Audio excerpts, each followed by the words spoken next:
Hey, I'm Stefan, Senior Generalist at Island Vancouver, and today I will show you how I created this shot based on a concept art. I plan doing this as a series, so if you have a concept art that you would like to see being brought to life, just message me on ArtStation or Instagram. Usually I just browse on ArtStation until I see something that I really like. In this case, the strong composition, mood and lighting, as well as the sci-fi theme instantly had me. I downloaded the image, brought it to my aspect ratio just to see how it looks like. I also knew I will probably replace or change a few things, but I definitely wanted to keep the three main points of interest, which is the two towers and the character in the foreground.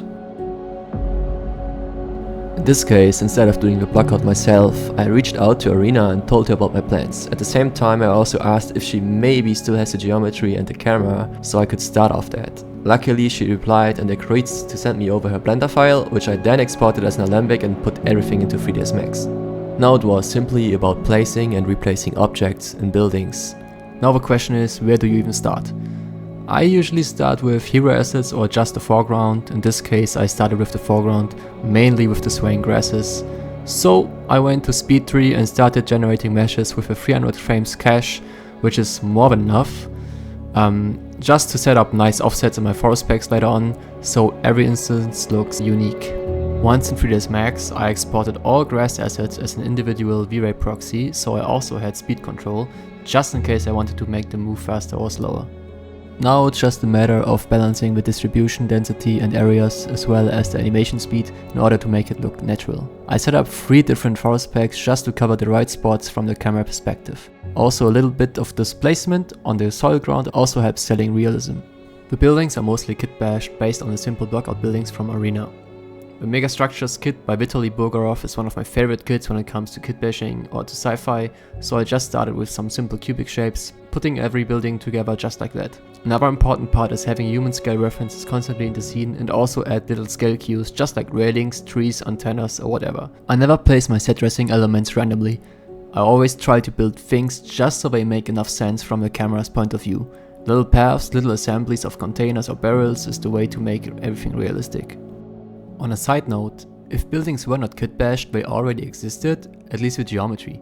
I really recommend those kits from Big Medium Small and Forma 3D, as those packs are really detailed and perfect for a scenario like this. Even if the textures may not be perfect for my environment, simple tweaking of some textures already give a great result. As you can see, my scene is full of those assets.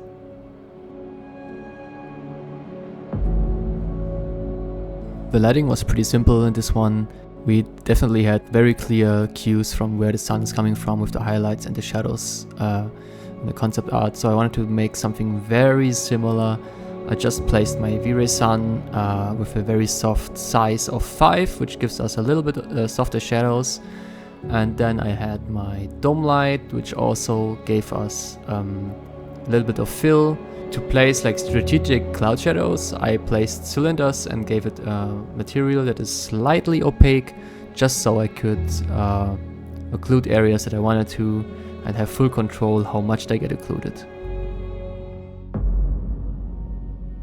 Compositing. So before I made this video, I asked on Instagram what you guys wanted to see, and 90% of the replies were compositing, so I will make this one more detailed. Okay, so in the first steps, I always check my raw renders and eventually do some rebalancing. Also, I'm merging in the denoiser, but not at 100% because the results get a bit bludgy, so I just usually go for like 0.5 on the mix. And then I start with like basic color corrections. In this case, I made my buildings a bit more green to match a bit more the look of the concept art, and also I made it a bit more contrasty, so I gammaed down a little bit. And then I start doing 2D, basically like a DMP pass, so like a digital matte painting pass, where I add simple details that I could have done in 3D, of course, but I just wanted to have like more control and more freedom. And also this shot has like almost any like parallax, so this is fine. So I'm using just like textures from textures.com and some simple text, and I just merge them over, project them on a card, and then yeah, using a crypto mat, I just blended over the pieces that I need additional detail. And for this text, I also used the channel merge multiply with a dirt texture just to break it up a little bit more.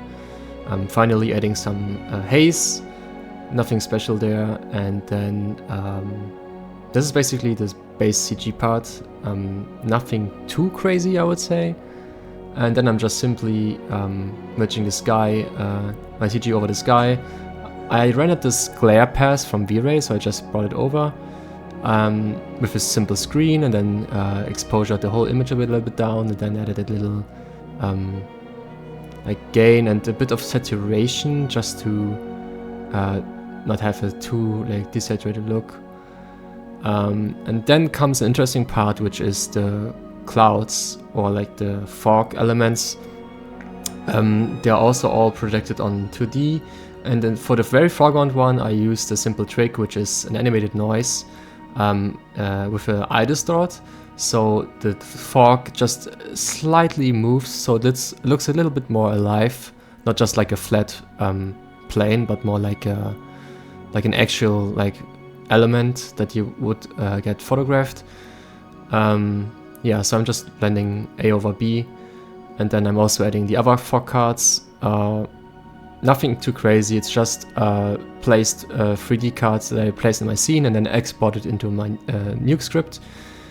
Yeah, just merging again A over B using simple holdouts, and also all the cards in the background, they have a very subtle like drifting towards the right.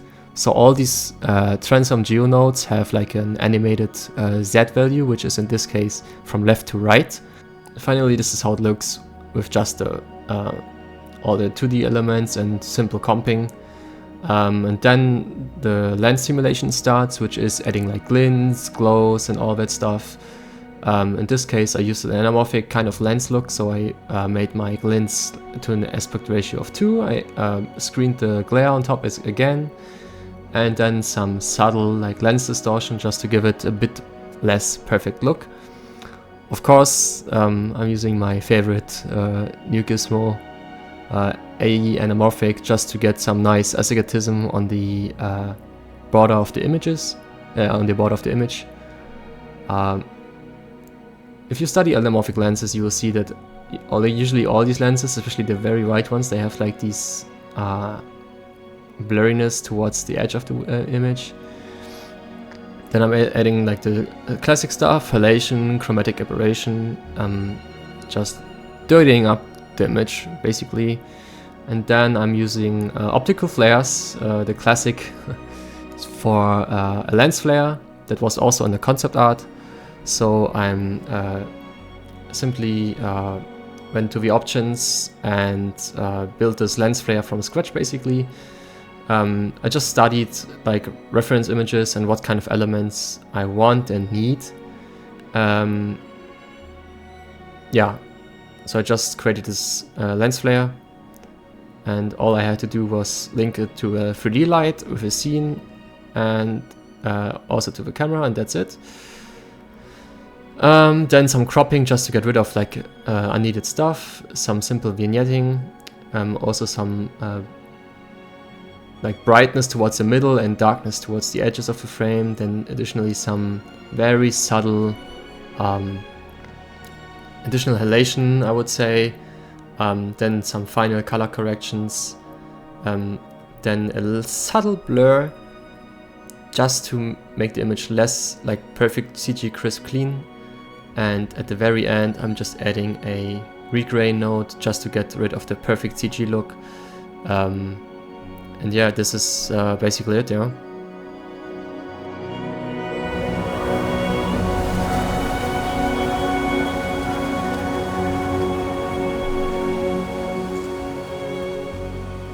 If you enjoyed this type of video, please press the like and subscribe button, and I'll see you on the next one. In Germany we say Wiederschauen, reingehauen.